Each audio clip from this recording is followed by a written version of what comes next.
Welcome to my class. In the last class, I took up the CBSE question paper 2019-2020. All right. So, and in that, we talked about, there are two sections. One is macroeconomics and the other is Indian economic development. Now, we finished with 17 questions from there, out of which 10 were very short questions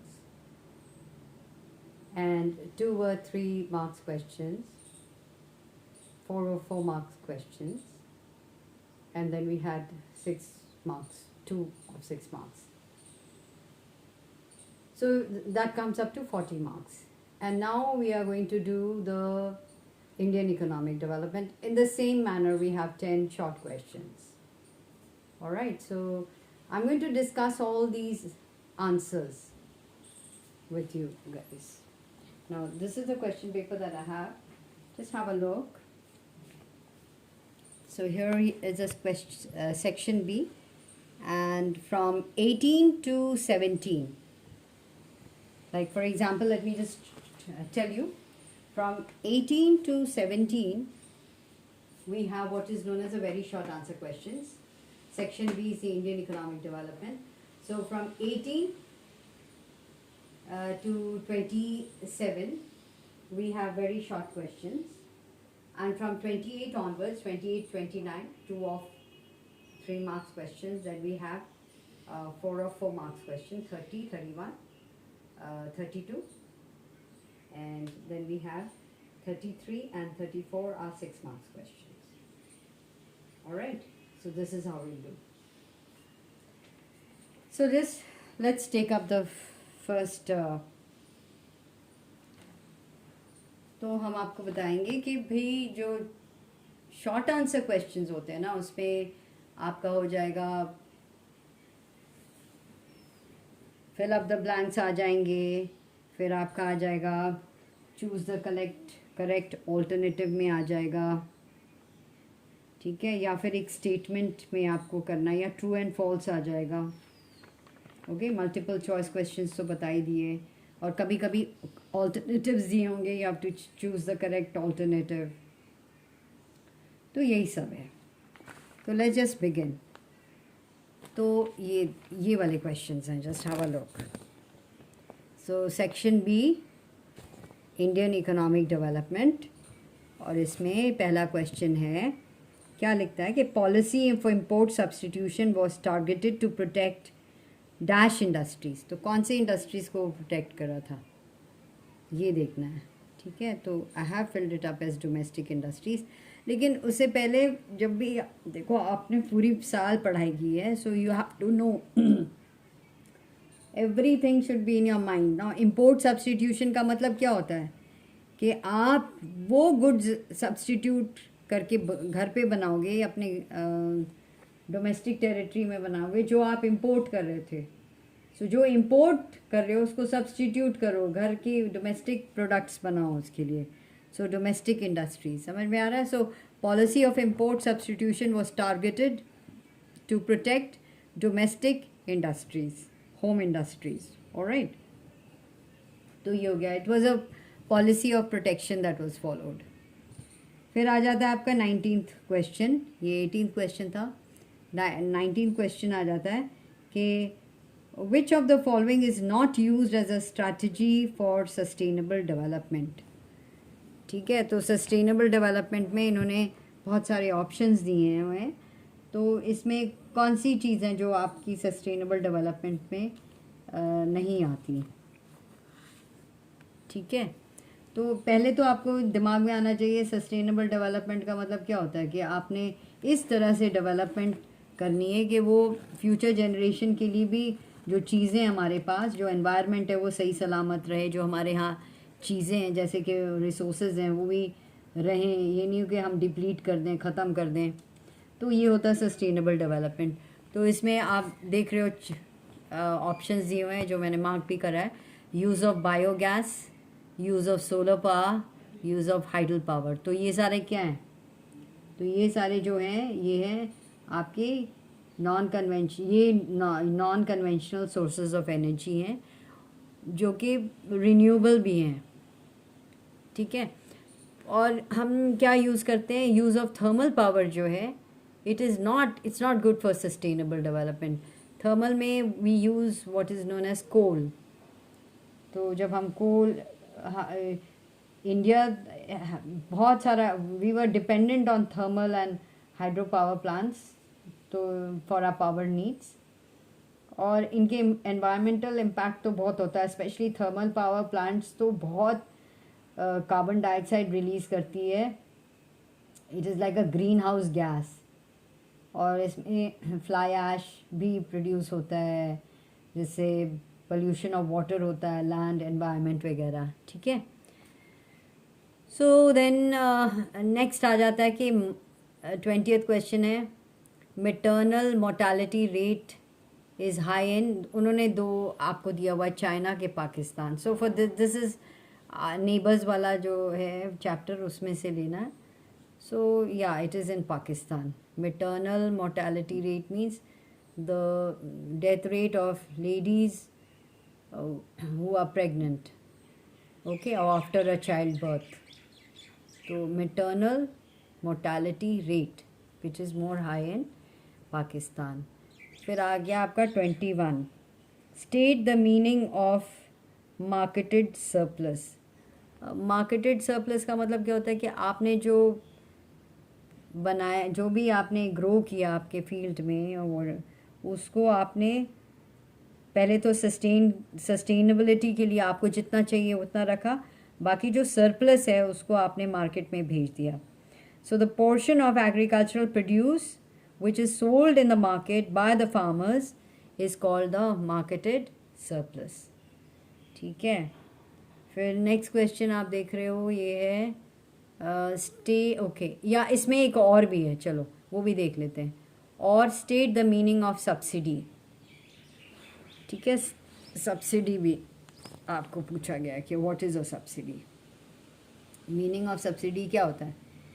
it is कि जो government जो help देती है, जो benefit देती है to producers, कि वो ऐसी चीज़ जो बनाए जो कि it is may be employment generate कर रही होती है, उनके जो फैक्ट्रीज़ हैं या फर्म्स हैं, तो उनको वो एनकरेज करने के लिए वो एक फाइनेंशियल असिस्टेंस देती है। So that is a subsidy. So you can explain it that it's a financial assistance provided by the government, government देती है to producers to fulfil its social welfare objective, जो उसका ऑब्जेक्टिव ऑफ सोशल वेलफेयर है वो। अब next question आ जाता है आपका 22 question, state whether the following statement is true और फॉल्स। स्टेटमेंट क्या है, एज पर द HDI रिपोर्ट, human development report 2018, India was ranked as at 180th position. Well, this is more like a general knowledge question also, and you will see that it is false, because it was ranked as 130th position. In fact, I think 2020 के report के according it has gone down even one step further, 131st position आ गई है। Anyways, so the next question फिर क्या आ गया, 23rd question, if a construction site manager hires 2 workers on daily wages basis, such a situation is covered under किस sector में आ जाता है, formal sector में आता है कि इनफॉर्मल सेक्टर में आता है। लेस देन 10 जो होता है इनफॉर्मल सेक्टर में आता है, ठीक है। So it is a informal sector. थोड़ा इसमें ये भी बता सकते हैं, मतलब just to know, I am sure you'll be knowing कि ये एक अनऑर्गेनाइज सेक्टर होता है, इनफॉर्मल सेक्टर जो होता है, ठीक है। इसमें farmers, agricultural labours, owners of small enterprises, ये सब में अनऑर्गेनाइज सेक्टर होते हैं। और इसमें जो लोग हैं उनको रेगुलर इनकम नहीं मिलती ज़्यादातर, कोई ज़्यादा बेनिफिट्स भी हैं, एंड कोई भी सोशल सिक्योरिटी बेनिफिट्स नहीं मिलते हैं, और रिस्क भी है कि if they lose a job जो होता है, they are anytime they can be asked to leave and all, so it's not a secure job that they have. So that is known as an informal sector. So 2 workers, अगर हाँ अगर लिखा होता है 12 तो it would have been according to the definition, what is it that has to be registered as an organized sector, okay, where you have all the benefits. Now 24th question hai, which of the following countries initiated its process of economic reforms in the year 1991? ये तो पूरा chapter ही devoted था इस पे. यहाँ लिखा है Pakistan, Russia, India and China. Marked it down as India. पूरा चैप्टर ही आपने पढ़ना है क्योंकि चाइना का 1978 में हुआ था, ठीक है. And if you done Pakistan then it's 1988. ठीक है. So we finish with so many all are 1 mark questions that you see. फिर आपका आ गया the next question. The next question में आपका क्या आता है कि the greater proportion of women workers are found in urban या rural areas as a component of Indian workforce. तो कहाँ आता है? या it is in the rural sector में ज़्यादा women are. And they take it for granted. They don't even feel that they are working in the fields and they are doing so much of work. So many things they are involved in. Now, 20th question tha, state whether the following statement is true or false. GATT, that is GATT, that is General Agreements of Tariffs and Trade, was established in 1923 with 48 member countries. Actually, you know what, it was, इन्होंने बहुत smartly ऐसे एकदम एक बार देखोगे तो ऐसे ही लगेगा सही है क्योंकि इन्होंने क्या किया है. 1948 it had come into being and there were 23 member countries. तो इन्होंने 1923 एंड 48 मेंबर कंट्रीज किया हुआ है. So sometimes it is really confusing. For a minute you feel oh it's correct, बिल्कुल सही है, बट येस क्योंकि दोनों चीज़ आपके कहीं दिमाग में बैठी हुई हैं. क्योंकि सो इट वाज एस्टैब्लिश्ड, तो it is false. It was established in actually 47 में. They decided and established in 1948 with 23 members. India also was a member. अब तो इसको WTO भी बोलते हैं. अब क्वेश्चन 27 देखो. GLF with respect to the People's Republic of China referred to as, इसको क्या बोलते हैं? और देखो कितने अच्छे से इन्होंने लिखा, jointly, because sometimes you know we learn it up as GLF, ऐसे याद कर लेते हैं. और अगर हमें याद ही नहीं है, it is like giant leap forward, great leap forward, great lead forum, giant lead forum. आपके दिमाग में GLF तो है ही है. So yes, it is great leap forward. ठीक है. Then we finish with the 1 markers, ठीक है. And now we come to the question number 28. Discuss briefly the concept of informalization of workforce in India. तो इसमें यही है कि देखा गया है in recent years, India has witnessed a shift of the workforce from the formal sector to informal sector. काफ़ी shift हुआ और कोविड के टाइम में तो बहुत ज़्यादा हो गया. This process where by the end of course we are talking about this 2019-2020. So there has been a shift of the work force from the formal sector to the informal sector. और this process where by the proportion of informal worker in the total workforce increases is known as informalization. और जो proportion of informal worker है ना to the total workforce जैसे बढ़ रही होती है तो हम इसको informalization of workforce कहते हैं. The government has initiated the modernization of the informal sector. उन्होंने बोला कि भाई आप इसको modernize कीजिए and social security दो आप वर्कर्स को भी देना होगा आपको इनफॉर्मल सेक्टर में. ठीक है. तो फिर आ जाता है आपका रूरल डेवलपमेंट. ठीक है. रूरल डेवलपमेंट में क्वेश्चन क्या है? स्टेट एनी 3 challenges कोई भी 3 चैलेंजेस आपने बताने हैं faced by rural development in India. तो रूरल डेवलपमेंट जो है आपका, क्या प्रॉब्लम्स हैं वहाँ पे? चैलेंजेस का मतलब क्या होता है कि कौन कौन से चैलेंजेस, क्या क्या प्रॉब्लम है? So Dev asked, you can do anything you want to, and दिमाग में आ ही सकता है कि कितनी सारी प्रॉब्लम्स हैं रूरल डेवलपमेंट में। आपका यहाँ पे जैसे क्रेडिट में प्रॉब्लम है, ठीक है, ह्यूमन रिसोर्सेज सही से डेवलप नहीं है, ओके, एग्री। देन मार्केटिंग में बहुत प्रॉब्लम चल रही है। देन ये सारी चीज़ें जो हैं, you can write it down कि rural, specially with the rural credit, so you can write वहाँ के ह्यूमन रिसोर्स डेवलपमेंट, ना हेल्थ फैसिलिटीज़ है, ना एजुकेशन फैसिलिटीज़ है, ऑल दैट, इंफ्रास्ट्रक्चर डेवलप नहीं है। ऑलराइट, सो चैलेंजेस हैं, और how you can, how to bring it down by some programs of the government, चाहे वो employment generation हो या poverty alleviation programs, यहाँ पे आप mention कर सकते हो।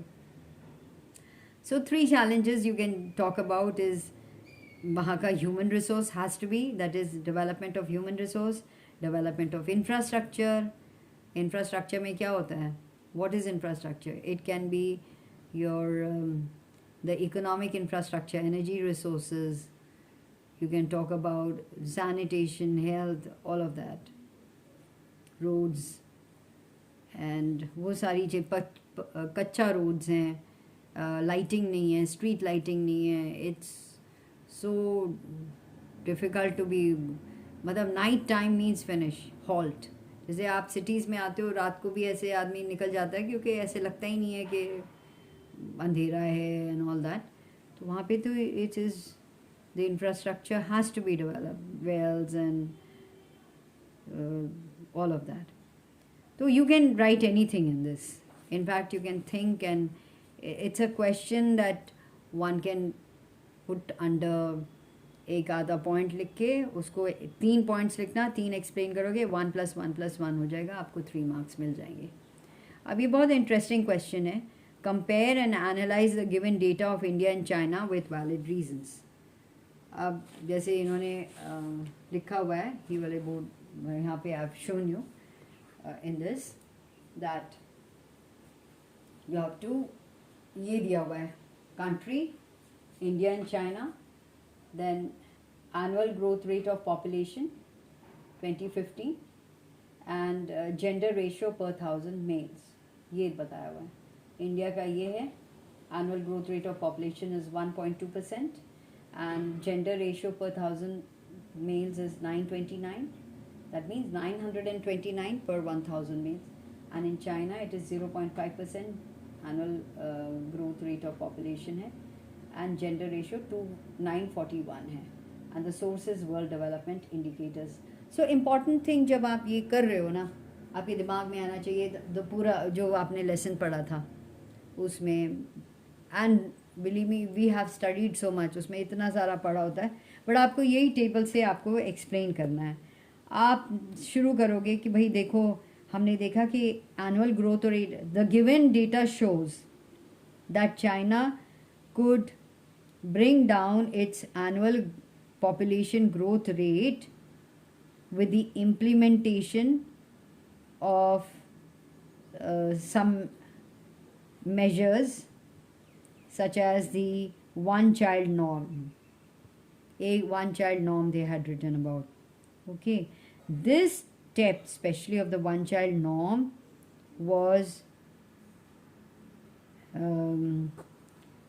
was important in controlling the growth of population in China. So when you're looking at it, you're comparing and you're writing. आप जब आप कोई भी डेटा ऐसे टेबल में डेटा देखते हो, आप इस तरह से एनालाइज करके लिखना होता है। And we can next India के साथ कंपेयर करना, तो you can say India is more than, we can see that India is more than double to China at its annual population growth rate of 1.2%. So which shows that we have to also follow, um, we have to put, I mean, if you're just stating the fact, you can just write that and analyze करोगे कि we have to work harder to bring down the growth rate of population.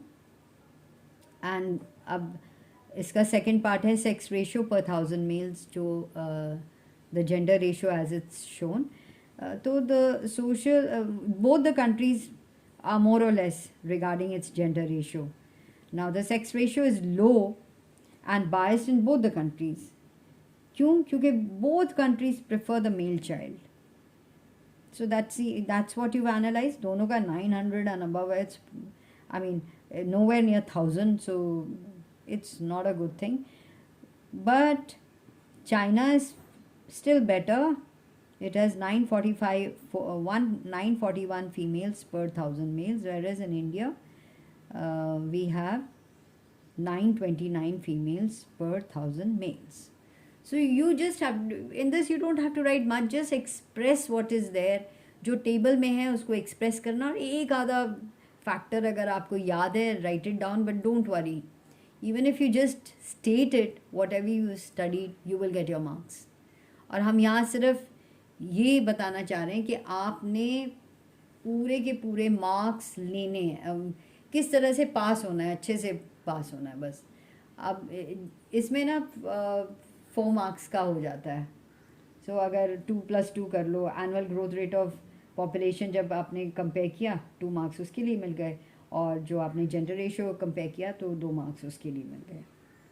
ठीक है, because and we will see in between आपने क्या, if you have, किस तरह से आपने इसको एनालाइज किया है, इंटरप्रेट किया है data. So we do look in for interpretation of data जब आप डेटा करते हो.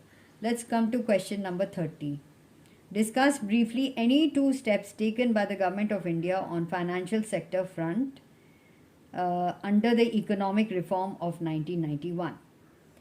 So please stop. I mean, there are papers in which वो 1991 reform के बारे में बताना शुरू करेंगे, फिर financial reforms के बारे में करेंगे, financial sector बताएंगे. कुछ नहीं, just jump into the answer. बिल्कुल सही, उसी टाइम में आपने बताना है. Go about it. Absolutely inside story आपने लिखनी है. Don't beat around the bush, ज़्यादा इधर उधर देनी नहीं, टू द पॉइंट आंसर करो. क्या होता है, बिकॉज टाइम नहीं होता, you might lose a lot of time. तो पहला था change in the role of Reserve Bank of India. लिख सकते हैं द रोल ऑफ RBI जो था was reduce from regulator to facilitator of the financial sector. तो ये था. तो पहले तो रेगुलेट करता था, फैसिलिटेटर हो गया. इसका मतलब होता है कि फाइनेंशियल सेक्टर जो था, it was given a lot of powers to take their own decision, independent of the RBI के not just, of course you have to inform them, but you can come up with your own package कि ये करना चाहते हैं, हम ऐसे करेंगे तो बढ़िया. मैं you should be able to convince them, that's it. और सेकंड था कि ओरिजिन ऑफ प्राइवेट बैंक्स. ये जो रिफॉर्म प्रोसेस था, इट लेड, इससे ना establishment of private sector banks in India भी जो फॉरेन ओरिजिन के थे वो शुरू हुए. So origin of private banks. So the reform process led to the establishment of private sector banks of Indian as well as foreign origin. और भी 1-2 points हैं, you can write whatever points you want to, okay, but make sure just you write 2 points, don't write all the points there. Now we come to question number 31. इसमें और है, there is a choice. पहला question है discuss briefly any 2 salient features of India's pre-independence occupational structure. तो pre independence में हमारा on या eve of independence में हमारा ऑक्यूपेशनल स्ट्रक्चर क्या था, कि कहाँ हमारे वर्कफोर्स कहाँ ज़्यादा काम कर रहे थे, कहाँ पे थे. तो यू कैन, इसमें ऑक्यूपेशनल स्ट्रक्चर में यू कैन राइट, एक तो था pre dominance of agricultural sector. So the agricultural sector जो था, it accounted for the largest share of workforce, with approximately 3/4 of the workforce depending on agriculture directly or indirectly. आपने predominance of agriculture और इस तरह से और कुछ लिखोगे 2 मार्क्स वहाँ मिल गए. Least you can right so much. और सेकेंडली अगर आप लिखोगे कि जैसे कि ये भी देखा गया था कि regions में there was a growing regional variation. Reason was due to the rise of manufacturing and services sector. Some parts of India, like say presidencies, उस टाइम presidencies बोलते थे, जैसे बॉम्बे, मद्रास एंड बंगाल में जो एग्रीकल्चरल सेक्टर पे डिपेंडेंसी था, that had come down. Alright, so you can talk about that. So any two features of India's pre-independence occupational structure, ऐसे आ जाएगा. इस पे आपको पहले पॉइंट में अगर 2 पूछें तो आप समझ लेना, पहले पॉइंट में 2 मार्क्स मिल जाएंगे, सेकेंड पॉइंट्स में 2 मार्क्स मिल जाएंगे. और एनी अदर रेलिवेंट आर्ग्यूमेंट आपके पास है तो यू कैन गिव इट. ठीक है. सेकेंड नेक्स्ट और इसका और है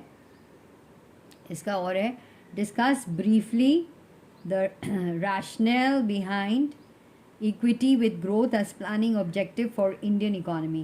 मतलब rationale का मतलब होता है कि what is the basic reason behind कि भाई equity with growth होना चाहिए. प्लानिंग में एक ऑब्जेक्टिव है कि ग्रोथ है बट विथ इक्विटी, क्योंकि हमारे यहाँ इतनी ज़्यादा इनइक्वालिटी ऑफ इनकम, इतनी पॉवर्टी है, इतना मतलब पोलराइजेशन है. जो अमीर हैं वो इतने अमीर हैं, जो गरीब हैं इतने गरीब हैं. सो अगर आप ग्रोथ ला रहे हो ना, वो जब ग्रोथ ऐसा होना चाहिए कि हर एक कोई ऐसा बंदा नहीं होना चाहिए जो भूखमरी से मरे, या जिनके घर में वो रोटी कपड़ा मकान ना हो, जिसका रहने की जगह होनी चाहिए, वो तभी that is actually growth of a country. Okay, that's what you have to. So लिखा तो बहुत अच्छा हुआ. that was their aim कि growth refers to increase in country's capacity to produce the output of goods and services in an economy. वो GDP जो जिसको बोलते हैं gross domestic product. तो growth का मतलब होता है कि प्रोडक्शन बढ़नी चाहिए गुड्स एंड सर्विसेज की. अब इक्विटी क्या होता है? ये होता है कि inequality of income and wealth जो है ना, उसको रिड्यूस करना है. So equity refers to reductions in inequality of income and wealth. और अगर ये दोनों ऑब्जेक्टिव्स ऑफ इकोनॉमिक ग्रोथ और equity, if both are achieved, then it will lead to development with social justice. Then actually there will be, जैसे खुशहाली होगी सब जगह, social, there will be justice for all. It is not that if the rich are getting richer and you are showing growth and there is a growth in GDP, it's good enough. So this will increase the per capita availability of goods and services. Okay, so you just have to write about growth, equity, and उनको gel करके you can talk about, and you can write any way you feel like. It's in a paragraph you can write now, and any other relevant. If you have a better explanation, please do it. The next question is question number 32. Okay, the last 4 mark question यही वाला है कि state and discuss any 2 problems faced by power sector in India. So what are the 2 problems? So there are many problems. Okay, but then you can write कि जो हमारी install capacity है ना, जो जनरेट करने के लिए इलेक्ट्रिसिटी, वो बहुत ज़्यादा नहीं है. It's not enough for all of us. So we are, हमारे लिए नहीं है. ठीक है, हम सब के लिए सफिशेंट नहीं है. So India's install capacity to generate electricity is not sufficient, or even the installed capacity is underutilized because power plants are not running properly. Somewhere down the line we are not really very, we don't really see that the people, the machines all working in unison together. ऐसा कुछ नहीं है. वहाँ बैठे हुए हैं, वहाँ पे जनरेट ही नहीं हो रहा, उसका जो रॉ मटेरियल है वो जो भी है वो सही नहीं आ रहा, टाइम पे नहीं आ रहा. ठीक है, जो आपने सपोज सोलर भी आपने करा है तो कुछ सेल्स ख़राब हो गए, you are not there to repair them on time, all of that. तो ये भी है. सो अंडर यूटिलाइज भी है, कैपेसिटी है, कर नहीं सकते हैं. There so much of pilferage also, इतना लोग चोरी भी कर देते हैं और पता है हम लोग को कि चोरी हो रही है, still we can't do anything about it. You don't do anything because हम लोग सब एक ना एक तरह से, suppose I am working there, I am getting some money, there so much of poverty के थोड़ा बहुत, and there so much of greed rather than poverty भी तो है और ग्रीड भी है. एनीवेज, तो पहला है कि generate capacity to generate electricity is not sufficient, and there is underutilization of the installed capacity because power plants are not running to their utmost capacity. And जो state electricity boards हैं, second point, the state electricity boards which distribute electricity are facing losses. Why? Because of old transmission technology, okay, and then distribution system, wrong pricing, ये सारी चीज़ें होती हैं जिससे कि हम लोग बिल्कुल बहुत सारा challenges हैं which the power sector is facing in India. So since two problems पूछें, you give the two problems and you will, that's how they divide the marks then. 2 and 2, 4 marks हो जाएंगे. Now we come to question number 33. Explain how does investment in human capital contribute to growth of an economy? अब human capital formation जो हम लोग ने पढ़ा है, तो आपने क्या देखा है? स्किल होना चाहिए, है ना, एजुकेशन होना चाहिए, हेल्थ होना चाहिए. Skill, health, education. That's how we learned SHE. If you go to my class, in Indian economy classes, that's how we had learnt about this. So generally, the productivity of an educated, skilled and healthy workforce is relatively higher than an uneducated, unskilled and an unhealthy worker. So we must invest in education, making them more skilled and making them more healthy. We must invest in all these areas to increase the productivity of the economy as a whole. So ये social infrastructure हमारा अच्छा होना चाहिए. ठीक है. Then question देखो, don't go out of the question. Question कहता है कि अगर आपने इन्वेस्टमेंट कर दिया ना, सोशल इंफ्रास्ट्रक्चर में इन्वेस्टमेंट किया, तो it will contribute to the growth of the economy. And the second point है कि ह्यूमन कैपिटल फॉर्मेशन, जिसे हम ये HCF कहते हैं, ह्यूमन कैपिटल फॉर्मेशन जो है, it will promote, it will bring about inventions, फिर इनोवेशंस, टेक्नोलॉजिकल इम्प्रूवमेंट्स, ये सारा इससे आ जाएगा.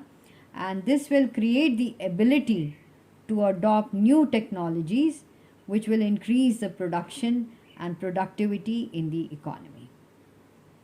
ठीक है. So this will bring it about कि आपने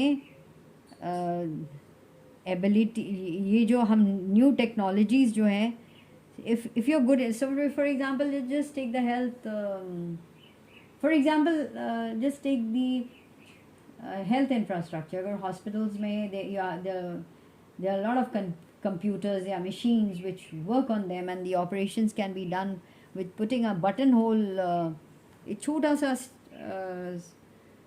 क्या बोलते हैं,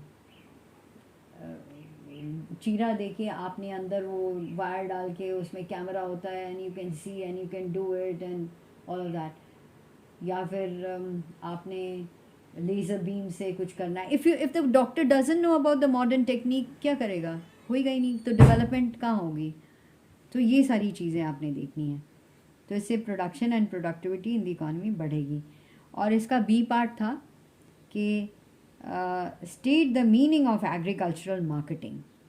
तो ये जब आपने देखा ना 2 पॉइंट्स यहाँ पे है, तो इट कैन बी लाइक 2+2+2 एक हो जाएगा। तो state the meaning of agricultural marketing. जो एग्रीकल्चरल मार्केटिंग है ना, ये पूरा एक प्रोसेस है। प्रोसेस में क्या होता है, इसमें आप इट स्टार्ट्स फ्रॉम हार्वेस्टिंग पूरा, उसमें आपने पहले हार्वेस्ट करना है, फिर उसको इकट्ठा करना है, उसको विनो करना है, उसको फिर प्रोसेस करना है, स्टोरेज करना है, पैकेजिंग करनी है, ग्रेडिंग करनी है, फिर उसकी ट्रांसपोर्टेशन करनी है।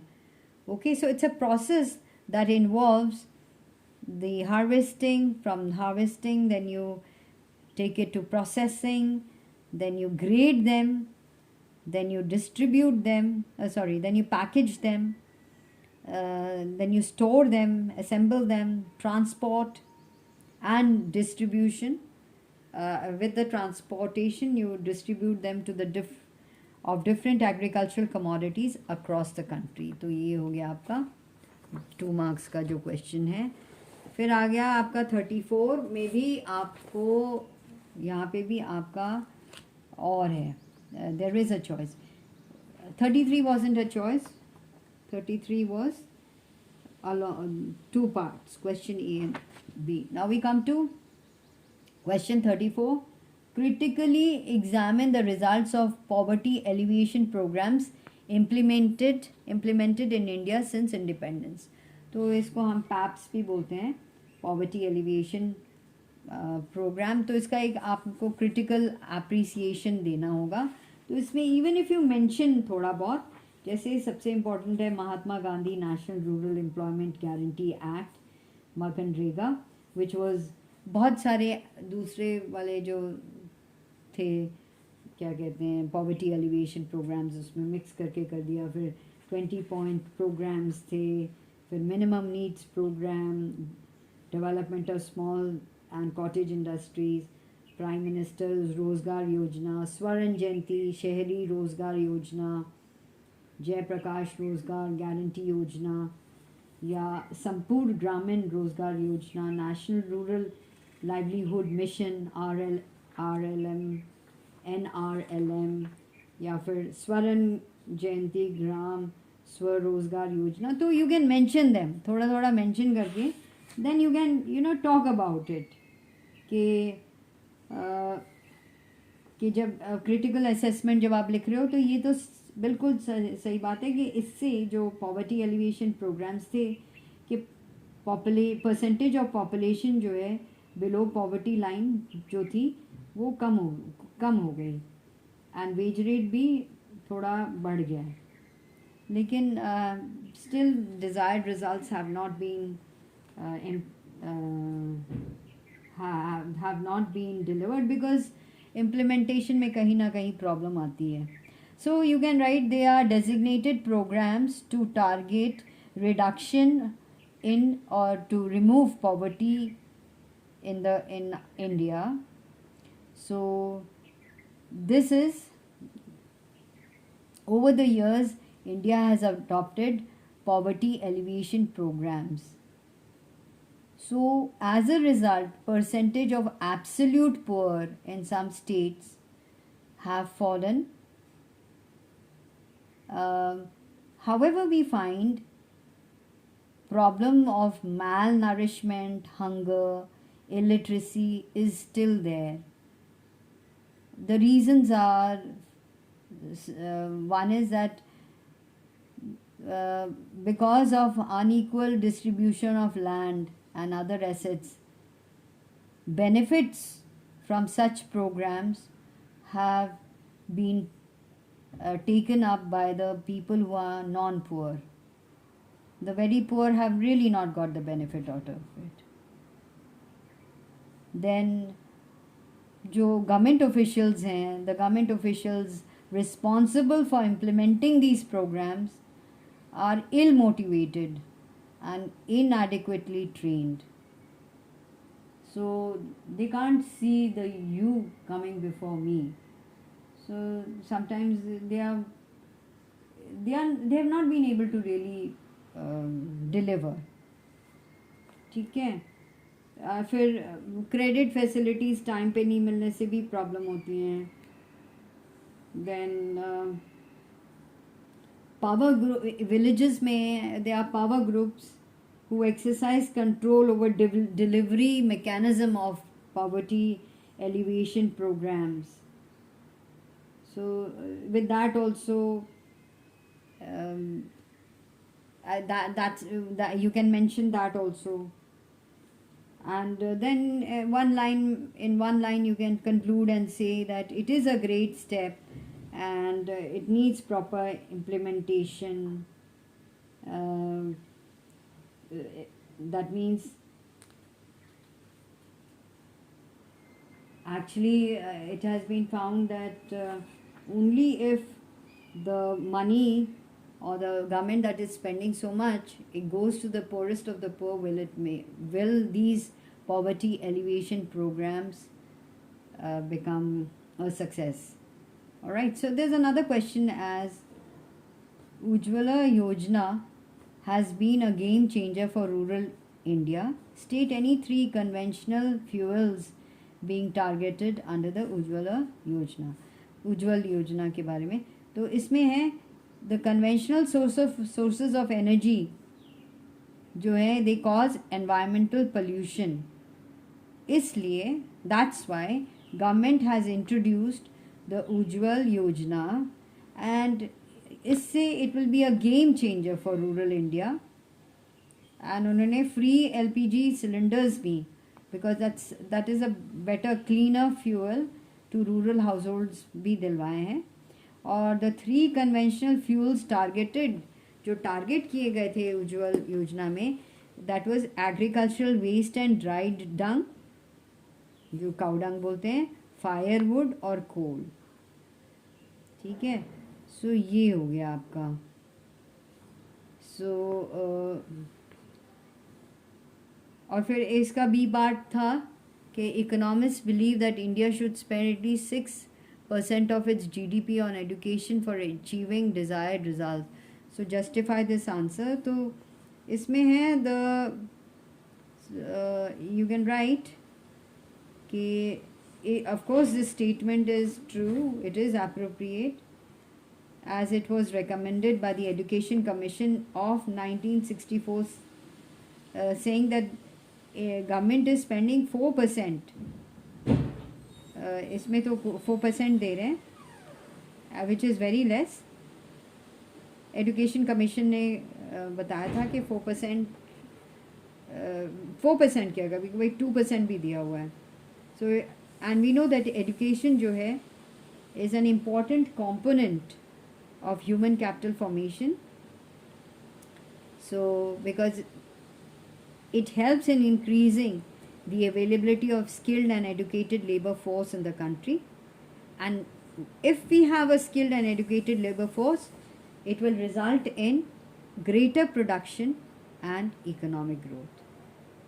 So again, let me just tell you children, it is very important that you go through the questions, listen to what I've said, make these notes, open your economic books that you have, make the notes and you have to see that you maintain the limit. Don't get carried away. एक question बहुत अच्छा आ रहा है तो आप 2 pages उसमें लिख दो, 3 पेजेस, ऐसा नहीं. Write down the points, point wise पढ़ना शुरू करो and stick to the points and explain them. Okay, so go right now after listening, find out these answers in your books and listen to what I have said and write down in your notebook.